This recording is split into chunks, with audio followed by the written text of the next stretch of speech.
আপনি থাকতে তারে দিছেননি ফখরুল সাহেব আপনার বাসায় কাউয়া কাদের গেছেনি ঠাকুর গায়ের বাসায় আপনি থাকতে তারে দিছেননি তার সাথে যে হিসাব বাকি তার সাথে যে হিসাব বাকি কোটি কোটি জনতা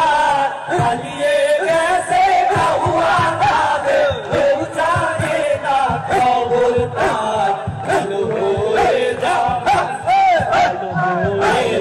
না শুধু তুমি এই কথা কে বলবে আর পালিয়ে গেছে কাউয়া কাদের কেউ জানে না খবর তার ভালো হয়ে যাও।